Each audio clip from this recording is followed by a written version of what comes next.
Welcome to Stress Resilience, part of the presentation on lifestyle medicine for the brain, flourishing with brain health and performance in mind. Over 75% of visits to primary care physicians in the United States are due to stress-related illnesses and concerns. Over 75%. Stress issues lead not only to a great deal of human suffering, but also enormous cost, both in terms of treatment and lost productivity for individuals and for society. But what if you could immunize yourself against stress-related problems? What if you could turn stress into an opportunity for growth rather than a threat to body, mind, and brain? That's what stress resilience is all about. Hello, I'm Dr. Shelley Carson, a founding scholar of the Brain Health Initiative and researcher and lecturer at Harvard University. We live in stressful times today, to be sure, both at the individual and the societal level. None of us is going to get out of here without experiencing a lot of stress. As we'll see, stress resilience is one of the most important aptitudes and skills that you can develop to sustain brain health and well-being and improve brain performance as we navigate through the challenges of the 21st century. Here's what I'd like to discuss today. First, we'll look at pillars of brain health. These are lifestyle protective factors for the brain. Then we'll discuss what stress resilience is and why it's important. We'll look at how stress resilience promotes brain health and brain performance and how it reduces risk of and prevents brain illness. Finally, what you can do today to increase your stress resilience. There are multiple brain health protective factors that will be unpacked during the Lifestyle for the Brain Continuing Education series. Stress resilience is one factor that can be either protective or risk, depending upon the quality and quantity of yours or your client's ability to handle stress adaptively. There's no one protective factor to optimize brain performance. There's no one protective factor that can be improved in isolation to enhance brain health and to optimize brain performance and reduce the risk of brain illness across the lifespan.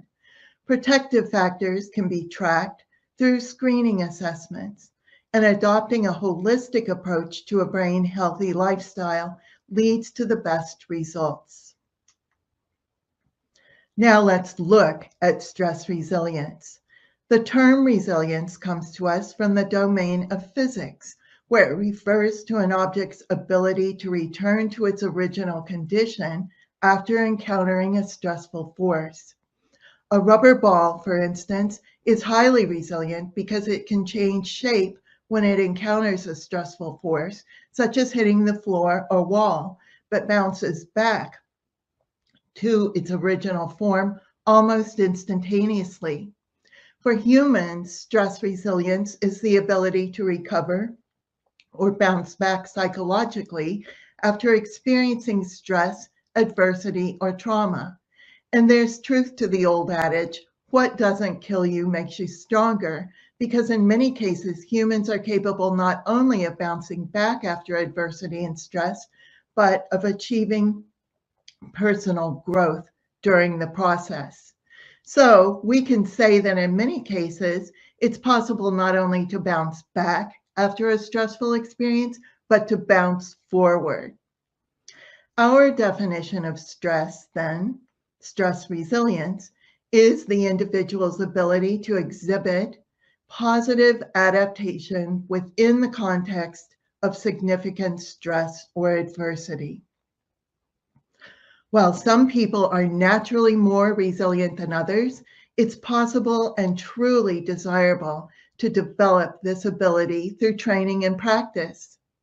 There are two other terms I'd like to explain before we continue. First, I'll be referring to stressors. A stressor is any object, person, event, or situation in your life that increases your stress load. Stresses can include anything from daily hassles like traffic up to major traumatic events. Stressors can be externally or internally encountered. As an example of an internal stressor, that would be exposure to a bad memory or reliving a situation over and over again in your mind where you feel you could have acted differently. That's called rumination. Stressors are not always negative. For instance, planning a wedding or traveling abroad can be very stressful, and although they're happy events, they add to your overall stress load. Second, the stress response is your physiological and mental reaction to a stressor. It occurs to prepare you for action and typically involves activation of the autonomic nervous system, leading to increased heart rate, increased blood pressure, and muscle tension, among a host of other physiological changes. It also changes your cognition so that your attention is focused on the threat or positive or possible negative outcomes. Two elements contribute to your experience of the stress response. The first is the actual severity of the stressor. Some situations will make almost anyone feel stressed, such as getting into an automobile accident. The second element is your appraisal of your ability to handle the stressor. If it feels like you don't have the resources to manage the stressor, then you'll most likely react with a stress response. One of the goals of stress resilience training is to discover that you have more ability to handle more stress than you believed. Now, why is it important to develop stress resilience? We all know that the subtle effects of serious stress can cause havoc on our physical bodies. A great deal of research indicates that unresolved or continual stress can contribute to many distressing physical conditions, including cardiovascular disease, obesity, type 2 diabetes, as well as negative mental conditions such as depression and anxiety. Stress resilience acts as a buffer between the experience of stressful situations and well-being outcomes. Stress resilience acts as a buffer between the experience of stressful situations and the risk for these negative health and well-being outcomes. Since we all experience stress and adversity at some point in our lives, being able to mitigate the harmful effects, both physical and mental, of these experiences is vital to our health and well-being. Neuroscience has come a long way in identifying the characteristics of the resilient brain. I'll touch on just a few of those we know about. First, the brains of resilient individuals show more activation in the left prefrontal part of the brain relative to the right prefrontal cortex, which individuals that are not as resilient while individuals who are not as resilient have a relatively higher right hemisphere activation. This is interesting because research also shows that the most of our positive emotions and approach motivation is associated with left prefrontal activation, while greater right side activation is associated with the experience of negative emotions and avoidance motivation. Second, resilient brains have a thicker layer of gray matter in parts of the brain associated with emotional regulation and learning and memory. Further, resilient brains, relative to those that are not as resilient, have greater connectivity effectiveness between the prefrontal cortex and structures in the limbic system, findings which are also indicative of greater emotional regulation. So, even though individuals who are resilient may experience negative emotions when they're first confronted with stress, they are able to turn down those negative emotions and turn up positive emotions more easily.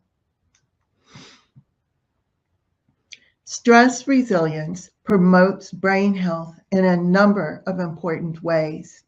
First, resilience promotes positive affect or emotions such as joy, pride, interest, and affection. Although stress resilience is not synonymous with happiness, research shows a bidirectional association between happiness and stress resilience, such that greater resilience enhances happiness and vice versa. Second, stress resilience promotes better sleep. Here, the research shows that resilient people who are under stress display less insomnia and sleep problems than those who are under stress but not as resilient. Good sleep is one of the main pillars of brain health and performance. Next, stress resilience promotes added meaning and purpose in life. Resilience offers the opportunity to grow from adversity and helps us find meaning in the negative and stressful events and situations we may encounter. Resilience also promotes better cognitive functioning, especially those executive functions that are so important to living a successful life, such as good memory, the ability to concentrate, and cognitive flexibility, which is an important aspect of making good decisions. Speaking of executive functions, these are really important for high-level brain performance. We all want to be able to perform at our best, and it takes a brain in good working order to do this. When we're under stress or have experienced something adverse in our lives, the stress response kicks in and hijacks many of our brain functions. For example, our ability to concentrate and get work done. The stress response amps up chemicals in our brain that make it hard to focus on anything but the source of stress or adversity. We become hypervigilant for anything in the environment that may feel threatening to us. The stress response also changes many of our bodily functions. The release of the neurotransmitter norepinephrine leads to a cascade of hormonal responses, including adrenaline and cortisol, which you probably know as the stress hormone. We see that frequent or constant activation of the stress response leaves our body depleted of energy, and the excess cortisol can damage the brain, including the sensitive hippocampus, which is central to learning and memory. The main function of stress resilience is to curb the stress response so that the brain and body return to their normal baseline of functioning as quickly as possible after encountering a stressor. Indeed, we see that the resilient individual has a more adaptive stress response, one which is associated with increased heart rate from the adrenaline release, but which has less effect on blood pressure, decreasing health risks. Resilience promotes more adaptive neurochemical balance so that we see neurochemicals that are so vital to our brain health, such as serotonin and dopamine and GABA and brain-derived neurotrophic factor, or BDNF, are more readily stabilized. This neurochemical balance enhances brain performance by improving cognitive functions such as memory, attention, cognitive flexibility, and planning for the future. Resilience also indirectly affects our brain performance by promoting better sleep and more positive outcomes, which in turn are associated with better brain performance through enhanced executive functions. Stress resilience is a serious protective factor against major illnesses, major mental illnesses such as depression, anxiety disorders, including panic disorder, and post-traumatic stress symptoms and disorder. By calming the stress response, resilience promotes more adaptive reaction to trauma and other stressors. The stress response system returns to baseline more quickly, and thus the negative effects of cortisol dysregulation are diminished. Excess cortisol not only damages sensitive organs in the brain, such as the hippocampus, but it exerts an effect on neurotransmitters that are associated with depression and anxiety, such as serotonin. Research shows that stress resilience also improves the ability to recover from inflammation-induced symptoms. These symptoms can cause damage to brain tissue as well as increase susceptibility to immune system issues. We also see through research that cognitive functioning in aging populations is associated with stress resilience.